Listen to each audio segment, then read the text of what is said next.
Hi, I'm Charlie, and we're going to be taking a look at a beehive late in the fall, see what's happening inside. If we pop open the window here, the shutter, you can look inside and see all the combs that have been attached all the way along, and we can see the bees inside running around. I look in front on this warm day, and there's an awful lot of activity on this hive. So one of the things that we're going to do as we prepare for winter time is to start to button up the hive. And one of the ways that we button up the hive is to put our corks in to reduce the amount of traffic in and out of the hive. And so we can take and plug up a couple of the holes in the front, and then also check on the sides and make sure that all the holes on the sides are sealed up as well. And in that way, there's less work that the bees have to do to protect. They'll still be able to get air in and out of the house, plus there's air that comes in out of these three vents from the top. So there's always movement going on, but this way there's less that has to be guarded. One of the things that I'm curious about is whether or not our hive's got marauders or robbers happening right now. We've got a big apiary here, and so weaker colonies sometimes fall prey to bees that are stronger that want to fill up on honey, and this might be something like that happening here. So what I'm going to do is pop open the lid and take a look.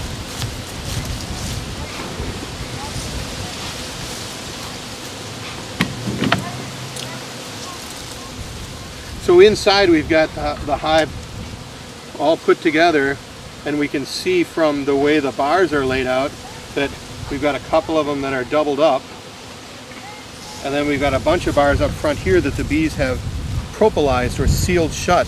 So the air gaps that we put, the vents in the hive, have been sealed shut with their propolis, or it's kind of a resin, tree resin type of a solution that they get, and they make this sticky solution. And if you look, they have little vents that open up, and they can crawl out through the vents, or air can be let out back and forth from here. So big areas are not set up, but other areas are set up with little holes so they can come back and forth through the top.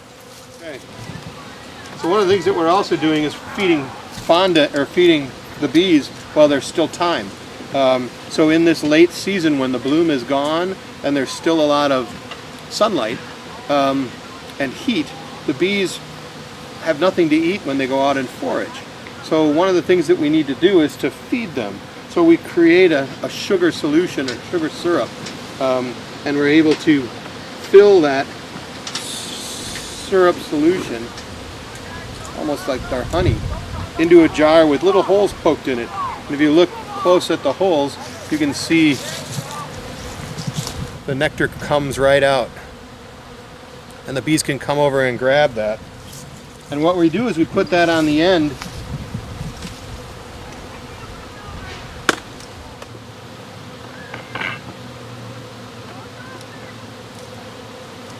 and so you see there's a doorway here that the bees can get in and eat the solution.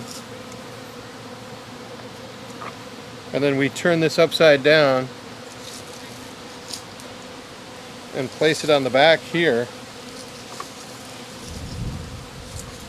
And the bees have the ability to grab at the food from here and enter it from within the hive if we put this back in place. Now, late in the season like this, it gets a little chilly, and so we can harvest some of that propolis. And this stuff, contrary to what some people say, this stuff is actually really good medicine making material. So when we harvest it, it's good to save this in a little jar, and we'll show you how you can make tinctures, medicinal tinctures, with that propolis that can help with health and well-being. You'll see how the bees plug up all sorts of different holes with it. That's what they use, is their chinking or their caulk to seal up things. And as it gets colder, that stuff gets harder. So So on a day like today, it's somewhat hard, but still stretchy and gooey. And so it gives us a chance to kind of clean it off, and they still have the ability to go out, forage, and get some more and seal up before the winter time comes. But this way, it gives a nice tight seal when we reapply this back into the house, into the hive.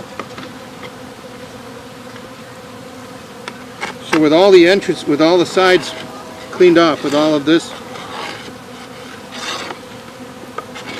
the edges cleaned off, now we can put this back into the bee pod and it'll seal up nice and tight. And we've got all of this propolis that we can store in a little container that I'll grab in a minute.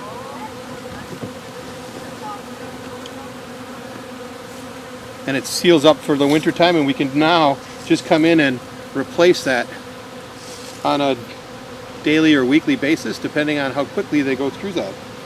There have been times that we've had a hive that's going through that liquid every 2 days, a quart every 2 days. So we're filling up that simple syrup and putting it back. What's neat is I don't have to do it by disturbing the hive. I can do it all just by coming back here and lifting up the jar, refilling it, and putting it back. So we got a couple of tools that we use when we're working with the bees. The turkey feather, a traditional hive tool, and then our bee pod hive tool.